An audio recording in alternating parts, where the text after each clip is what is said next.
말씀은 야고보서 1장 14절에서 15절 말씀입니다. 야고보서 1장 14절에서 15절 말씀입니다. 신약성경 야고보서 1장 14절에서 15절의 말씀입니다.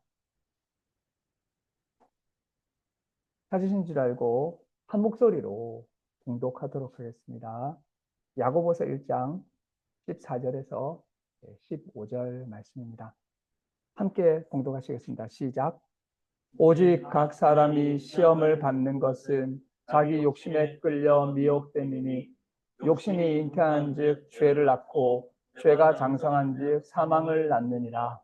아멘. 오늘 연합 예배를 드리는 위들교회와 예수교회 교우 여러분, 오늘 우리가 야고보서 1장 14절에서 15절 말씀으로 하나님의 말씀을 듣도록 하겠습니다. 오늘 하나님이 우리에게 주시는 메시지는 욕심에 관한 것입니다. 우리는 야고보서 말씀을 본문으로 해서 욕심이란 문제를 어떻게 이해해야 되고 또 우리 욕심과 관련해서 어떻게 살아야 하는가에 대해서 하나님의 말씀을 듣고자 합니다. 우리는 살면서 주변의 사람들을 평가하는 것을 보게 되는데요. 저 사람은 참 욕심이 많아. 또 비슷한 말로 저 사람은 참 애살이 많아. 저 사람은 욕망이 가득해. 뭐 이런 이야기를 좀 종종 듣고는 하죠. 그리고 또 간혹 소수의 사람들에 대해서 저 사람은 참 욕심이 없어. 어떻게 저럴 수가 있는가. 이렇게 감탄하는 이야기도 듣기도 합니다. 오늘 함께 예배를 드리는 우리 교우님들은 어떠신가요? 나는 욕심이 많다는 말을 들으시는지요? 아니면 내 스스로 생각하기에 나는 욕심과 욕망이 참 가득한 사람이구나. 아니면 나는 욕심과 욕망이 참 없는 사람이구나. 이렇게 생각할 수 있을 것입니다. 저도 하나님 말씀 앞에서 한번 비추어 보았습니다. 나는 욕심이 많은 사람인가? 욕망이 많은 사람인가? 또 그렇지 않은 사람인가? 이런 걸 한번 돌아보았습니다. 이 욕심에 빠진 사람을 보면 굉장히 미혹되어 있음을 볼 수가 있습니다. 그래서 욕심에 빠진 사람이 있으면 자기 자신은 자기 자신을 잘 모르는데 주변 사람들은 그 사람이 욕심에 빠져 있다는 사실을 알게 됩니다. 그리고 또 어떻게 보면 욕심의 대상은 아무것도 아닌데 콩깍지가 씌이게 되면 그걸 얻고 싶어서 견디지 못하게 되고 굉장히 갈망하는 것을 보게 되고 심지어 물불을 가리지 않는 경우도 보게 됩니다. 욕심을 내었는데 욕심대로 이루어지지 않아서 힘이 들고 괴로운 사람도 보게 됩니다. 저도 과거에 굉장히 제가 바라는 일이 있었습니다. 너무 그 일을 하고 싶은데 왜 그런지는 모르겠습니다. 저도 그 일을 너무 하고 싶은데 그 일이 잘 되지 않았습니다. 근데 그 일이 잘 안 되니까 제가 그 일과 연관된 사람들을 미워하고 원망하고 분노하는 세월을 또 상당히 오랫동안 보내었더라고요. 뒤돌아보게 되면 지금 그게 뭐라고, 그게 정말 아무것도 아닌데, 그때는 그게 꼭 되고 싶었던 그런 마음이 있었던 것을 보게 됩니다. 욕심을 내었는데 욕심대로 이루어지지 않아서 분노하고 원망하면서 인간관계가 파괴되는 사람도 주변에서 보게 됩니다. 우리는 하나님의 말씀 안에서 교회에서 욕심에 대해서 배워야 됩니다. 욕심이 어떤 것이고 욕심이 어떤 문제를 일으키고 욕심을 어떻게 이겨내는가, 욕심을 어떻게 내려놓는가에 대해서 말씀을 배워야 됩니다. 하나님의 말씀과 하나님의 교회는 우리가 욕심을 다룰 수 있는 것을 배울 수 있는 좋은 학교입니다. 우리가 욕심의 문제를 제대로 깨닫고 욕심의 문제를 올바르게 대하게 된다면 하나님이 기뻐하시는 삶을 살 수 있을 것입니다. 특히 오늘날 이 세상은 욕심에 대해서 매우 왜곡된 메시지를 전하고 있습니다. 그래서 많은 사람이 욕심이라고 하는 것을 잘 이해를 못해서 시험에 빠지고 죄에 빠지고 미혹되고 사망에 이르는 것을 보게 됩니다. 그래서 우리는 오늘 말씀을 통해서 성경이 말씀하시는 욕심이 어떤 것인지에 대해서 알아보기를 원합니다. 먼저 욕심이라고 하는 단어가 있는데요. 욕심이라고 하는 단어는 도대체 무슨 말인가? 성경의 원어로는 에피티미아라고 하는 단어를 쓰고 있습니다. 에피티미아. 이 티미아라고 하는 말은 뭐냐면 강한 격정을 뜻합니다. 열정과 격정. 근데 여기에 에피라는 말이 붙는데 이 에피라는 말은 또 과도한 이런 뜻을 가지고 있습니다. 그러니까 이제 열정과 격정이 매우 과도하게 되어 있다라고 하는 그런 뜻인데 이것은 욕심, 욕망, 욕구, 동경 그리고 욕정, 욕정을 의미하는 것을 볼 수가 있습니다. 성경이 모든 욕심을 다 정죄하는 것은 아닙니다. 데살로니가전서 2장 17절에 바울이 이렇게 이야기합니다.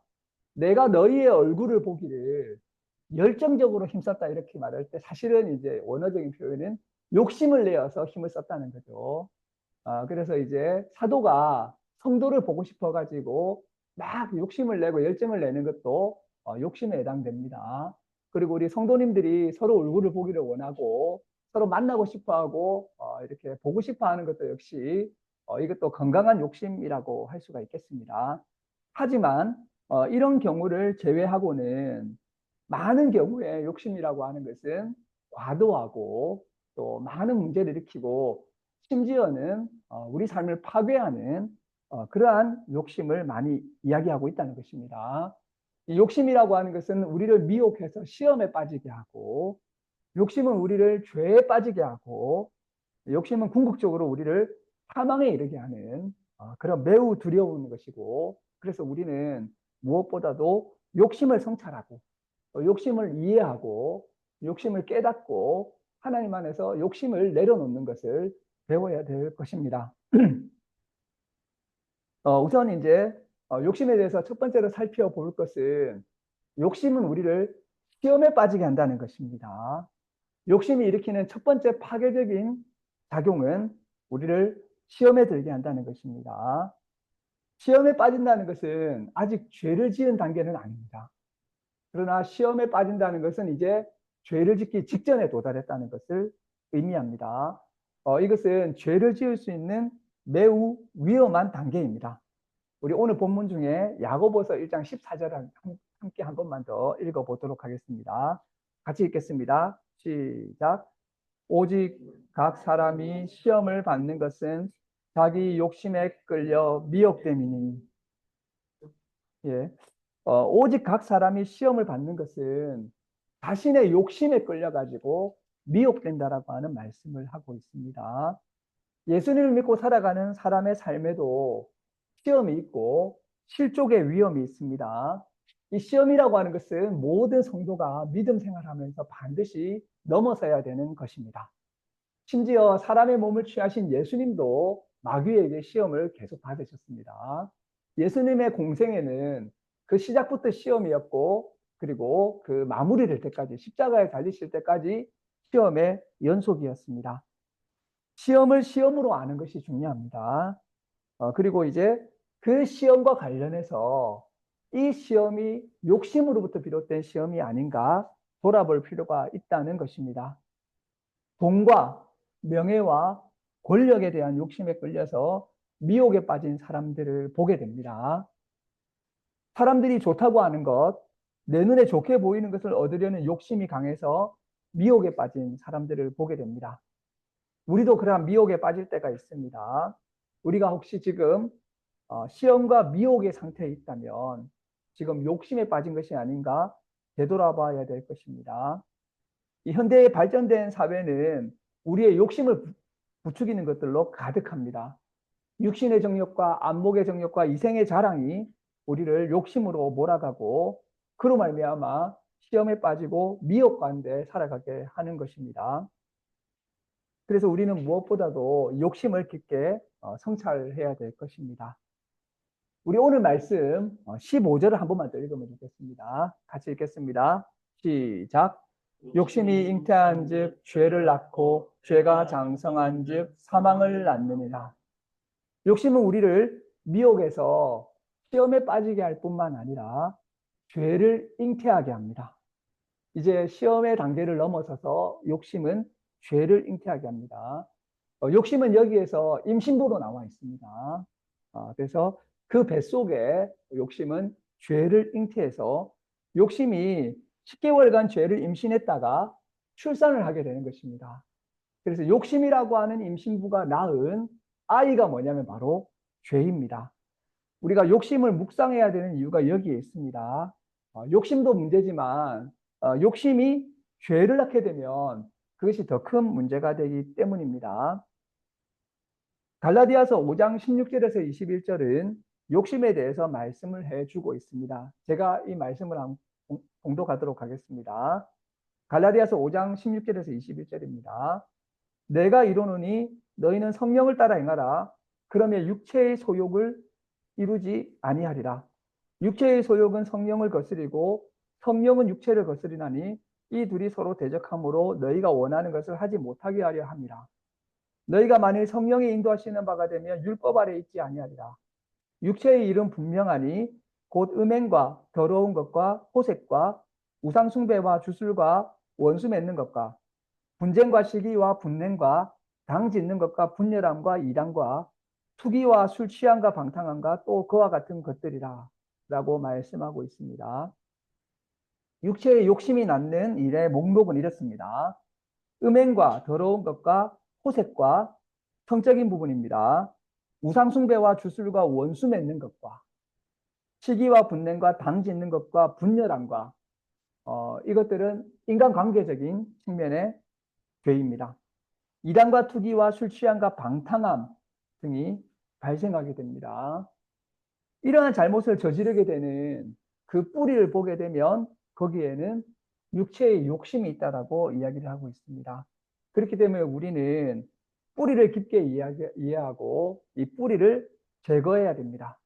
죄를 잉태하는 것은 욕심입니다. 그러므로 우리는 근본이 되는 욕심의 문제를 하나님 안에서 날마다 다루고 살아야 될 것입니다. 이 욕심으로 죄를 낳은 대표적인 인물로 다윗을 우리가 생각해 볼 수가 있습니다. 그는 밤에 우연히 목욕을 하는 밧세바를 보게 되었습니다. 그래서 그의 마음에 욕심과 정욕이 생겼습니다. 그래서 밧세바를 불러 동침을 했고 그 죄를 숨기기 위해서 밧세바의 남편인 우리아를 전쟁에서 죽게 만드는 살인의 죄를 저지르게 된 것입니다. 욕심이 간음을 낳게 했고 욕심이 살인을 낳게 하는 그런 죄를 저지르게 만들었던 것입니다. 삶의 많은 부분에서 욕심은 과오를 부르고 죄를 낳게 합니다. 결국 욕심이 잉태해서 죄를 낳고 죄는 장성해서 사망에 이르게 됩니다. 바로 욕심이라고 하는 어머니가 죄라고 하는 아이를 낳게 되고 이 아이는 자라가지고 사망이라고 하는 성인이 됩니다. 여기에서 우리가 욕심이 어떠한 어머니이고 욕심이 어떠한 뿌리인가를 우리가 깨닫게 됩니다. 그래서 우리는 이 어머니를 쳐내야 됩니다. 그렇게 하면 아이가 태어나게 되지 않을 것이고 그 아이가 자라서 사망에 이르게 되는 일도 없게 될 것입니다. 야고보서의 이러한 이야기는 욕심이 얼마나 두려운 것인가를 우리가 깨닫게 해줍니다. 그래서 우리는 하나님 안에서 매일 우리의 욕심을 돌아보고 욕심을 내려놓고 욕심을 제거하는 삶을 살아야 될 것입니다. 우리는 하루를 시작할 때 기도도 하루를 시작하고 하루를 마감할 때 기도로 하루를 마감하게 되지요. 저는 밤에 기도를 할 때 특별히 이 말씀을 묵상하면서 더더욱더 그렇게 하게 되었는데 하루를 돌아보게 됩니다. 밤에 기도로 하루를 돌아보게 되면 괴로운 일도 많이 떠오르고 잘못한 일도 많이 떠오르고 아쉬운 일도 많이 떠오르게 됩니다. 그런데 이제 여러 일들을 되돌아보게 되면 그 뿌리에 저의 욕심이 있다는 사실을 자주 살펴보게 됩니다. 그래서 내가 하루를 겪었던 일들을 돌아보면서 내가 욕심 가운데서 했던 일들이 많이 있었던 것을 보았습니다. 이런 욕심을 어떻게 우리가 해결해야 될까요? 성경은 한상설교에서 이렇게 말씀하고 있습니다. 심령이 가난한 자는 복이 있나니 천국이 그들의 것이니요. 심령이 가난한 자가 되는 것은 무엇보다도 욕심을 내려놓는 것입니다. 우리는 이 말씀에 의지해서 욕심을 내려놓고 살아갈 수가 있게 됩니다. 또한 성경은 욕심을 내려놓기 위해서는 십자가를 바라보라고 말씀하고 있습니다. 갈라디아서 5장 24절은 이렇게 말씀하고 있습니다. 그리스도 예수의 사람들은 육체와 함께 그 정욕과 탐심을 십자가에 못 박았느니라. 우리가 날마다 해야 될 일이 있습니다. 바로 나의 욕심을 십자가에 못 박는 것입니다. 우리는 예수님의 십자가를 바라보고 믿을 때 그때 정말로 욕심이 사라지는 것을 경험하게 됩니다. 십자가의 능력은 우리를 욕심으로부터 벗어나게 하고 십자가에 욕심을 못 박아 죽이게 하는 능력이 있습니다. 찬송가에도 그런 찬송이 있죠. 십자가 십자가 내가 처음 볼 때에 나의 마음에 큰 고통 사라져 오늘 믿고서 내 눈 밝았네 참 내 기쁨 영원하도다.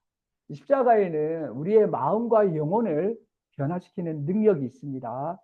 십자가의 위대한 능력은 우리를 치유하고 구원해 줄 뿐만 아니라 우리를 세상의 욕심으로부터 벗어나게 하고 세상의 욕심을 십자가에 못 박게 하는 능력이 있습니다.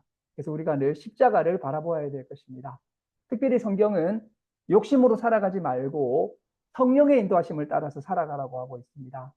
그러면 죄와 사망이 아니라 사랑과 희락과 화평과 오래 참음과 자비와 양성과 충성과 온유와 절제의 열매를 맺으며 살아가는 하나님 나라의 삶을 살게 됩니다. 하나님의 나라는 죄가 아니라 성령 안에서 의와 희락과 화평이고 이를 이루면서 살아가게 되는 것입니다. 결론적으로 말씀드립니다. 오늘 이 자리에 하나님의 말씀을 듣고자 오신 예수교회와 위도의 교회 교우 여러분, 우리는 욕심으로 살아가면서 미혹에 빠져 시험에 들고 죄를 낳고 사망에 이르는 그러한 삶이 아니라 심령이 가난한 자의 복을 누리고 예수님의 십자가를 바라보며 육체와 정욕과 탐욕을 십자가에 못 박고 욕심이 아니라 성령의 인도를 따라서 성령의 열매를 맺으며 살아가는 그러한 교우들이 되시기를 주님의 이름으로 축원합니다. 네, 기도하시겠습니다. 하나님 감사합니다. 또 우리에게 생명을 허락하시고 또 이렇게 함께 모여서 하나님께 예배하며 찬양하며 하나님이 우리를 구원하신 은혜에 감사하며 하나님께 예배드릴 수 있는 그런 시간을 허락하시니 참으로 감사를 드립니다. 오늘 우리가 하나님의 말씀 가운데 욕심에 관한 말씀을 들었습니다. 우리 가운데 건강한 욕심이 많아지게 해주시고 하나님의 말씀이 경계하는 그러한 욕심의 문제를 날마다 내려놓아서 심령이 가난한 자의 복을 누리고 날마다 욕심을 십자가에 못 박고 그리고 성령의 인도하심을 따라서 하나님이 기뻐하시는 삶과 참된 삶을 살아갈 수 있도록 하나님 나라의 삶을 살아갈 수 있도록 주님 우리를 인도하시고 축복하여 주시옵소서. 감사드리며 이 모든 말씀 예수님의 이름으로 기도드립니다. 아멘.